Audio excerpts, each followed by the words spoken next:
Good morning friends, मैं doctor नीलम आपका अपने चैनल स्टडी एंड रिसर्च में स्वागत करती हूँ। फ्रेंड्स, आज हम स्टडी करने जा रहे हैं मॉडर्न हिस्ट्री से रिलेटेड कुछ महत्वपूर्ण प्रश्नों पर। तो चलिए अपने स्टडी पे चलते हैं। और अगर इतिहास के इस तरह के वीडियो आप देखना चाहते हैं तो डिस्क्रिप्शन बॉक्स जरूर चेक करें, या आई बटन के माध्यम से भी आप बहुत सारे इतिहास पर आधारित वीडियोस देख सकते हैं इस चैनल पे। इस तरह का वीडियो अगर आपको पसंद आता है तो लाइक शेयर सब्सक्राइब करें। सब्सक्राइब करने के बाद बेल आइकन की घंटी को जरूर प्रेस कर लें, ताकि इस तरह का वीडियो मैं जब भी अपलोड करूं उसका नोटिफिकेशन आसानी से आप तक पहुंच सके।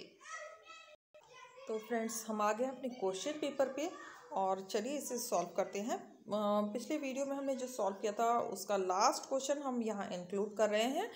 भारतीय प्रेस को 1835 में प्रतिबंध से मुक्त किया था, तो किसने मुक्त किया था? यूपी हायर एजुकेशन एग्जाम का ये प्रश्न रहा है और ये मुक्त करने वाले रहे हैं Lord Charles मैडकॉफ।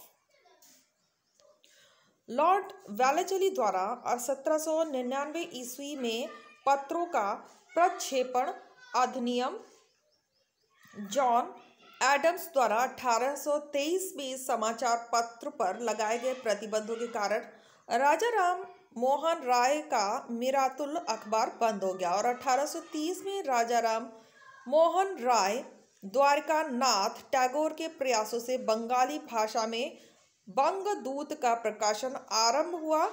Lord William Bentinck प्रथम गवर्नर जनरल था जिसने प्रेस की स्वतंत्रता के प्रति उदारवादी दृष्टिकोण अपनाया। अतः चार्ल्स मैडकॉफ 1835 से 36 को भारत के गवर्नर जनरल बनने पर 1835 में प्रेस एक्ट पारित हुआ, जिसके द्वारा समाचार पत्रों पर लगाए गए पाबंदी हटा ली गई और इसीलिए चार्ल्स मैडकॉफ को समाचार पत्रों का मुक्तिदाता के रूप में जाना जाता है। नेक्स्ट क्वेश्चन पे आ जाते हैं। कोवास जी नाना भाई ने 1835 में सर्वप्रथम वस्त्र उद्योग टेक्सटाइल मिल लगाई थी। तो ये प्रश्न रहा है यूपी हायर एजुकेशन एग्जाम का 2018 में, और कहाँ लगाई थी ये प्रश्न का जो उत्तर है वो हो जाएगा बॉम्बे में, ऑप्शन डी।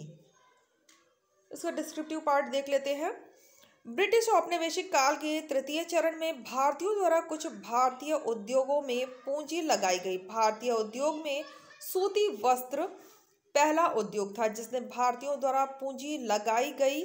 सूती वस्त्र का प्रथम मिल 1835 में बंबई में पारसी कावसजी नाना भाई के प्रयासों से स्थापित हुई। 1904 से 1905 तक भारत में कुल करीब 266 कपड़ा मिल स्थापित हो गई।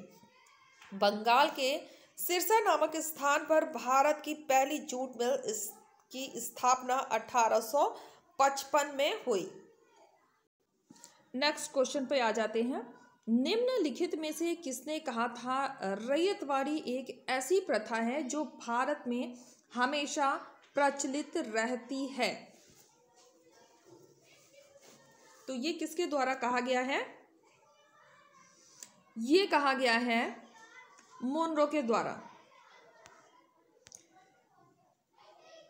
यूपी हायर एजुकेशन एग्जाम 2018 का ये प्रश्न रहा है। डिटेल देख लेते हैं। अंग्रेजों द्वारा भू राजस्व के लिए स्थायी बंदोबस्त, रैयतवाड़ी व्यवस्था व महलवाड़ी व्यवस्था लागू किया गया। रैयतवाड़ी व्यवस्था के जन्मदाता थॉमस मुनरो और कैप्टन रीड को माना जाता है। यह व्यवस्था मद्रास, बम्बई के कुछ हिस्से, पूर्वी बंगाल, असम में लागू थी। इस व्यवस्था के अंतर्गत लगान की वसूली कठोरता से की जाती थी तथा लगान की दर काफी ऊंची थी, जिसका परिणाम यह हुआ कि कृषक महाजनों के चुंगल में फंस गया, जो कालांतर में महाजन और किसानों के मध्य संघर्ष का कारण बना। इसीलिए मुनरो ने कहा रैयतवाड़ी एक ऐसी प्रथा है जो भारत में हमेशा से प्रचलित रही है। Next question. किस वर्ष में कलकत्ता से आगरा में मध्य प्रथम टेलीग्राफ लाइन प्रारंभ की गई? तो प्रथम जो टेलीग्राफ लाइन प्रारंभ की गई है वो 1853 में प्रारंभ की गई है। लॉर्ड डलहौजी 1848 में भारत के गवर्नर जनरल बनकर भारत आया। उसका शासनकाल काफ़ी विवादित रहा क्योंकि उन्होंने युद्ध व व्यक्तिगत सिद्धांत डॉक्ट्रिन ऑफ लैप्स के आधार पर अंग्रेजी साम्राज्य का विस्तार करते हुए अनेक महत्वपूर्ण कार्यों को संपन्न किया। इन्हीं के द्वारा ब्रिटिश रेजिडेंट जेम्स आउटरम की रिपोर्ट के आधार पर अवध का विलय 1856 में किया गया और 1853 में बम्बई एवं थाने के मध्य प्रथम रेल का परिचालन भी हुआ। 1853 में ही कलकत्ता से आगरा के मध्य प्रथम टेलीग्राफ लाइन प्रारंभ हुई थी और इन्हीं के काल में पहली बार सार्वजनिक निर्माण विभाग यानी लोक शिक्षा विभाग की भी स्थापना की गई। सार्वजनिक निर्माण विभाग और लोक शिक्षा विभाग की स्थापना 1854 में हुई। तो बहुत सारे कार्य हुए हैं डलहौजी के पीरियड में और जिससे कि काफ़ी प्रश्न हमारे बनते हैं। तो आप यहाँ पे एक बार फिर से देख लेते हैं। व्यक्तिगत का सिद्धांत, गोद निषेध की प्रथा जिसे कहते हैं, तो ये लगाई थी। फिर यहाँ पर आ जाते हैं, अवध का विलय इसी के समय में हुआ कुशासन के आधार पर। इसके बाद बम्बई से थाने के बीच रेल लाइन बिछाई और टेलीग्राफ लाइन भी इसी के काल में प्रारंभ की गई। तो बहुत ही इंपॉर्टेंट है। चलिए आगे आ जाते हैं। वर्ष 1739 में मराठों ने सालसेट एवं बेसिन पर कब्जा किया था।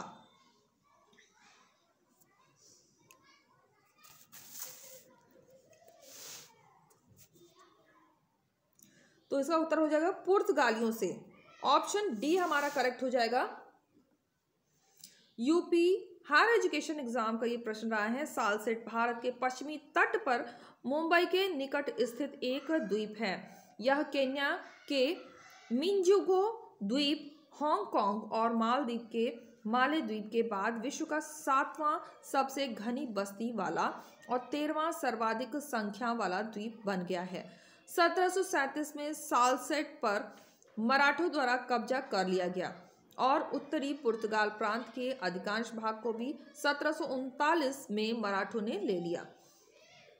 ब्रिटिश लोगों ने सालसेट पर 1774 में पुनः कब्जा कर लिया, जो सालबाई की संधि 1782 के तहत औपचारिक रूप से ईस्ट इंडिया कंपनी को दे दिया गया।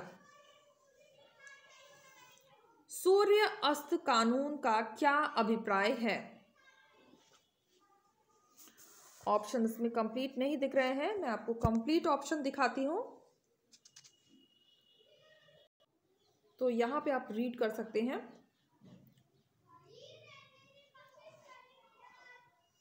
तो यहां पे जो हमारा उत्तर बनेगा वो हो जाएगा ऑप्शन बी। स्थायी बंदोबस्त के अनुसार अगर लगान एक निश्चित दिन सूर्यास्त तक जमा नहीं हुआ तो जमींदारी की नीलामी की जा सकती थी। तो इसे ही कहा गया। और केवीएस टीजीटी 2018 का ये प्रश्न रहा है। डिटेल देख लेते हैं। सूर्यास्त कानून का अभिप्राय कॉर्नवालिस द्वारा स्थापित स्थायी बंदोबस्त कानून जो कि 1793 में लागू किया गया था के अनुसार यदि पूर्व निर्धारित तिथि के सूर्य अस्त तक सरकार को लगान नहीं दिया गया तो जमींदारी नीलाम हो जाती थी। इसके अंतर्गत ब्रिटिश भारत का 19% क्षेत्र आता था। कलकत्ता में एशियाटिक सोसाइटी की स्थापना किस वर्ष में हुई? तो एशियाटिक सोसाइटी की स्थापना हुई थी 1784 में। पीजीटी 2016 का ये प्रश्न रहा है। कलकत्ता में एशियाटिक सोसाइटी की स्थापना सर विलियम जोन्स, बहुत ही इंपॉर्टेंट और बहुत रिपीट हुआ है, ने 15 जनवरी 1784 में की थी। इसका उद्देश्य भारतीय वेद पुराण धार्मिक ग्रंथों का अंग्रेजी में अनुवाद कराना था। इस संस्था द्वारा 1784 ईस्वी में विल्किंसन द्वारा भगवत गीता का और 1700 1989 ईस्वी में विलियम जोन्स द्वारा अभिज्ञान शकुंतलम का अंग्रेजी में अनुवाद हुआ। तो किन किन किताबों का और किसने कराया था, ये बहुत ही इंपॉर्टेंट है, फिर से देख लेते हैं एक बार। विल्किंसन द्वारा भगवत गीता का और विलियम जोन्स द्वारा अभिज्ञान शकुंतलम का अंग्रेजी में अनुवाद कराया गया।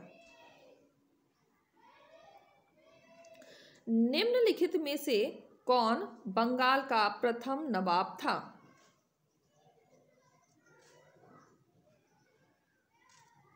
तो बंगाल का जो प्रथम नवाब था वह था मुर्शीद कुली खां। ऑप्शन ए हमारा करेक्ट होगा। उत्तराखंड GIC 2018 और PGT 2016 का ये प्रश्न रहा है। मुर्शीद कुली खां बंगाल का स्वतंत्र संस्थापक था। अंग्रेजों ने मुर्शीद कुली खां को 1701 ईस्वी में बंगाल का सूबेदार नियुक्त किया था। फारूक शिया ने 1719 में इसे उड़ीसा की थी, और तो यहाँ थोड़ा सा मिस्टेक है, उड़ीसा की सूबेदारी दी थी। मुर्शीद कुली खां ने अपनी राजधानी ढाका से मुर्शिदाबाद स्थानांतरित कर दी थी। मुर्शीद कुली खां बंगाल का प्रथम नवाब था। नेक्स्ट क्वेश्चन पे आ जाते हैं। निम्नलिखित में से कौन सा वाइसराय साहित्यकार होने के नाते साहित्य जगत में ओवन मेरिडिथ के नाम से प्रसिद्ध था? ओवन मेरिडिथ के नाम से कौन प्रसिद्ध था? और ये TGT हिस्ट्री 2004 और GDC असिस्टेंट प्रोफेसर 2017 का प्रश्न रहा है। तो ये था लॉर्ड लिटन। लॉर्ड लिटन 1876 से 1880 तक भारत का वायसराय रहा, जो कि एक विख्यात कवि, उपन्यासकार, निबंध लेखक था। साहित्य जगत में वह ओवन मेरिडिथ के नाम से भी प्रसिद्ध था। इसी के समय 1878 में वर्नाक्यूलर प्रेस एक्ट लागू किया गया था।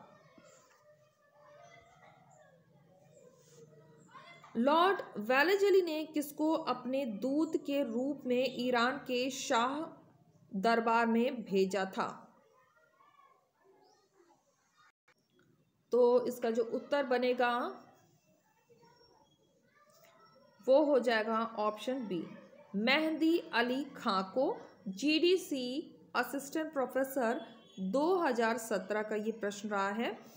लॉर्ड वेलेजली भारत में शांति की नीति को छोड़कर केवल युद्ध का पालन किया। साम्राज्य विस्तार हेतु उसने सहायक संधि प्रणाली का प्रयोग किया।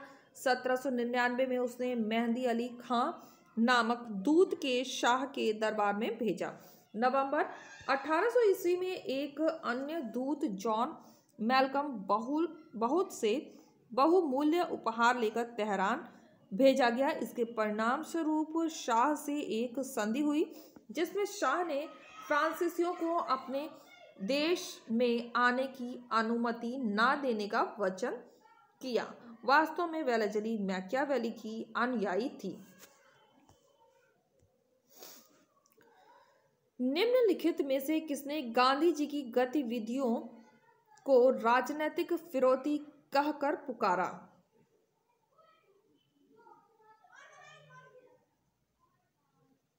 तो ऐसा कहने वाला था लॉर्ड लिनलिथगो।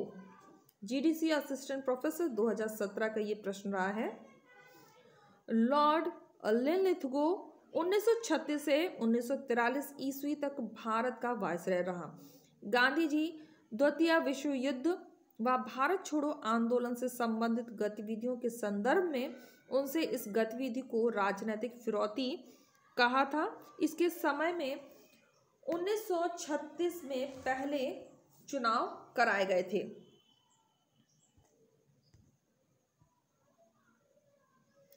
निम्नलिखित में से किस गवर्नर जनरल या वायसराय ने पुरातात्विक अवशेषों के रख रखाव का गहन दिलचस्पी दिखाई? तो उम्मीद है इसका उत्तर सभी को आता होगा। तो यहाँ हमारा जो हो जाएगा वो हो जाएगा ऑप्शन सी, लॉर्ड कर्जन। और ये जीडीसी असिस्टेंट प्रोफेसर 2017 का प्रश्न रहा है। फ्रेंड्स, एक और यहाँ पे मैं आपको सूचना देना चाहूँगी, मंडे को हम लाइव क्लास करने वाले हैं। वीकली केवल मंडे को ही लाइव क्लास होगी और 4 o'clock आप लोग रेडी रहिएगा। 4 o'clock ज्वाइन करिए और लाइव क्लास हम करेंगे उसमें और क्वेश्चन सॉल्व करेंगे इसी तरह के। तो मंडे 4 o'clock एक मैं आपको पोस्ट भी डाल दूंगी रिमाइंडर के लिए। तो मंडे को हम लाइव क्लास में मिलने वाले हैं। तो आ जाइए, यहाँ पर इसकी डिटेल देख लेते हैं। लॉर्ड कर्जन इतिहास एवं पुरातत्व का विद्वान था। उसने 1904 में प्राचीन स्मारकों की रक्षा हेतु प्राचीन स्मारक परीक्षण अधिनियम 1904 पारित किया तथा भारत में प्राचीन स्मारक की मरम्मत हेतु 50,000 पाउंड निश्चित किए। इसके अन्य प्रमुख कार्य सिंचाई आयोग 1901, पुलिस आयोग 1902, विश्वविद्यालय आयोग 1902 आदि थे। बक्सर का युद्ध कब हुआ था? बहुत ही इजी क्वेश्चन है और उम्मीद है आप सबको आता भी होगा। तो बक्सर का युद्ध हुआ था 22 अक्टूबर 1764 में। जीडीसी असिस्टेंट प्रोफेसर एग्जाम 2017 का ये प्रश्न रहा है।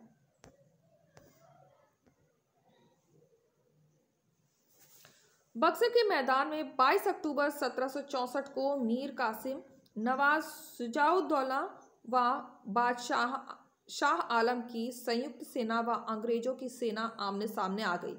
इस प्रसिद्ध बक्सर युद्ध में अंग्रेजों की सेना ने 23 अक्टूबर 1764 को संयुक्त सेना को पराजित कर दिया। इसी के साथ बंगाल पर ईस्ट इंडिया कंपनी के प्रभुत्व का मार्ग प्रशस्त किया। नेक्स्ट क्वेश्चन पे आ जाते हैं। दक्षिण भारत में पहला ब्रिटिश कारखाना निम्न में से कहाँ स्थित था?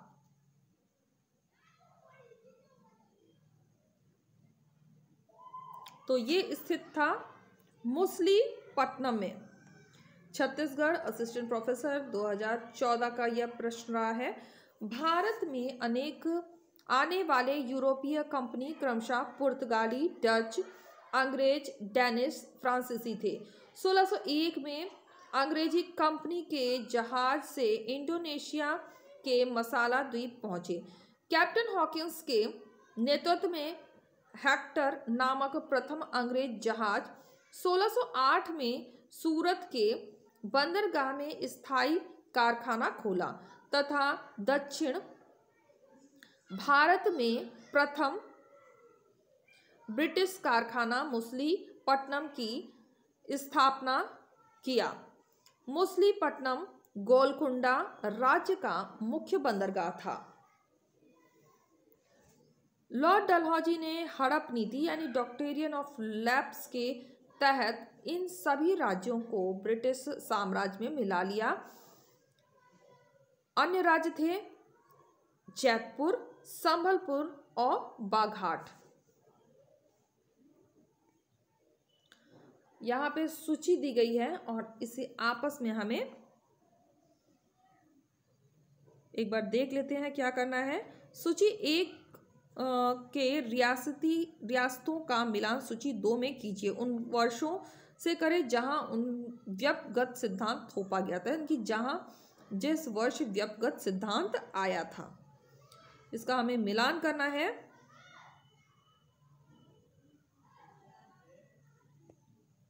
तो सीधे सही सुमेलन देखते हैं हम। उदयपुर जो कि 1852 में इस नीति के तहत आया था, सतारा 1848 में, झांसी 1853 में, नागपुर 1854 में। भारतीय कानून को विधिबद्ध करने के लिए विधि आयोग का गठन किस अधिनियम द्वारा किया गया?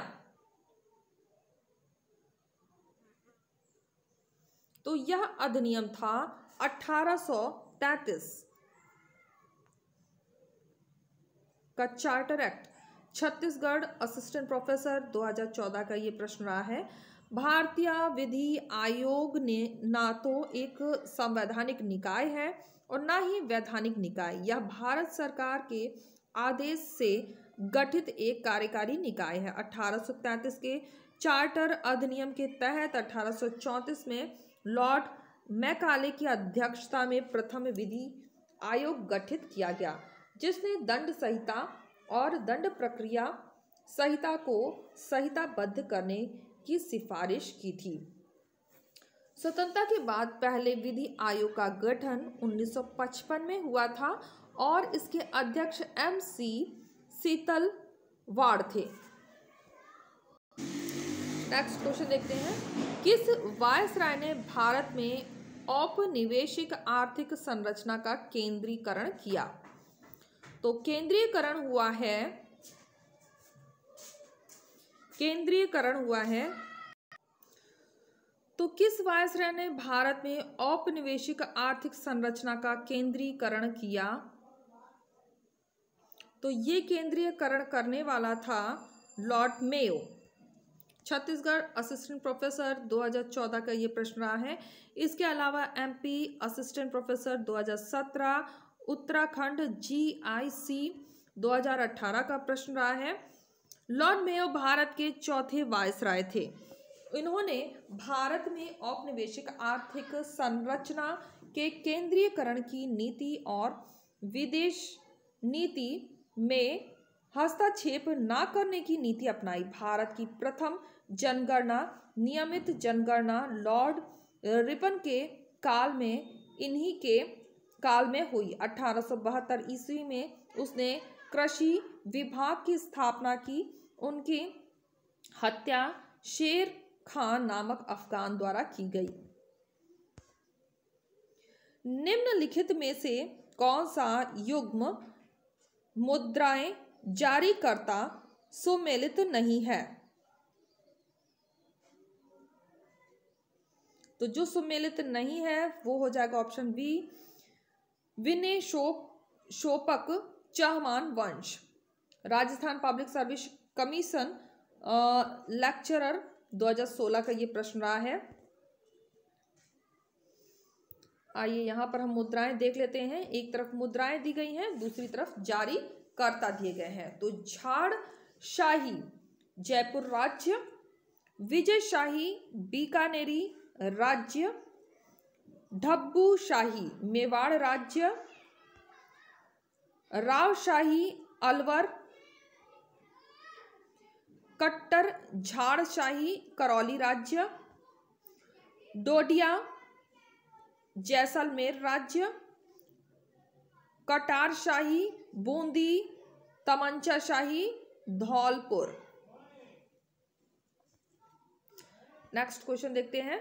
प्रथम सूची में सैन्य अधिकारियों के नाम दिए गए हैं और द्वितीय 1857 के युद्ध में शुरुआत के समय उनके द्वारा धारित पद का विवरण देते हैं। तो यहाँ हम देख लेते हैं क्या सूची है। Rajasthan public service commission lecturer 2016 का ये प्रश्न रहा है।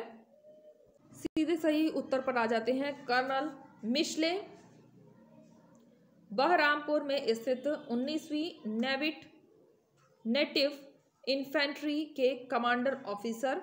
जनरल हिरेसी बैरकपुर में स्थित 34वीं नेटिव इन्फेंट्री के कमांडर ऑफिसर।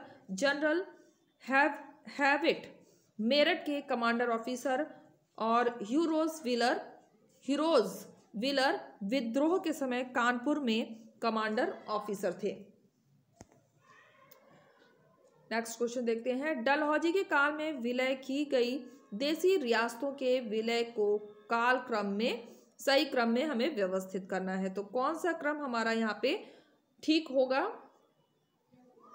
और ये प्रश्न आया है Rajasthan public service commission lecturer 2016 का। तो आइए यहाँ पे हम सही उत्तर सीधे देख लेते हैं। लॉर्ड डलहौजी के काल में जो विलय नीति हुई थी, विलय नीति अपनाई गई थी, तो सबसे पहले सतारा जो कि महाराष्ट्र में है 1848 में, जैतपुर संबलपुर 1849 में, बालघाट 1850 में, उदयपुर 1852 में, झांसी 1853 ईस्वी में, नागपुर 1854 में, करौली 1855 में और अवध 1856 में विलय हुआ। लास्ट क्वेश्चन है ये। तो लास्ट क्वेश्चन, गवर्नर जनरल जिसके कार्यकाल में भारत में प्रथम बार आयकर की शुरुआत हुई। तो प्रथम बार आयकर की जो शुरुआत हुई है वो हुई है कैनिंग के काल में। Rajasthan public service commission lecturer 2016 का ये प्रश्न रहा है। फ्रेंड्स, आपको फिर से मैं रिमाइंड करा रही हूँ, मंडे को आप रेडी रहें।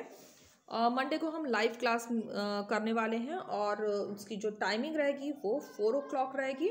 तो हम 4 o'clock मिलेंगे और वीकली क्लास होने वाली है। डेली हम लाइव नहीं कर सकते हैं, तो वीक में हम जुड़ सकते हैं।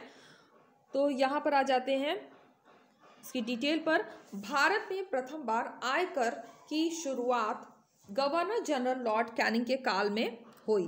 भारत में आर्थिक सुधारों के निमित्त लॉर्ड कैनिंग ने ब्रिटिश अर्थशास्त्री लॉर्ड विल्सन को भारत बुलाया। विल्सन ने भारत में 500 रुपए से अधिक वार्षिक आय पर आयकर रोपित किया तथा निर्यात पर 4% और आयात पर 10% कर निर्धारित किया। लॉर्ड कैनिंग के काल में ही महालेखा परीक्षक 1857 में पद का सृजन हुआ। तो फ्रेंड्स, यहाँ पे हमारे क्वेश्चन ख़त्म हो रहे हैं और फिर से मैं आपको यही कहूँगी, अगर आपको वीडियो पसंद आता है तो लाइक शेयर सब्सक्राइब करें। सब्सक्राइब करने के बाद बेल आइकन की घंटी को जरूर प्रेस कर लें ताकि इस तरह का वीडियो मैं जब भी अपलोड करूं उसका नोटिफिकेशन आसानी से आप तक पहुंच सके। और वीडियो देखने के लिए आप डिस्क्रिप्शन बॉक्स में जाएं और आई बटन का भी प्रयोग कर सकते हैं। तो okay friends, take care and bye bye.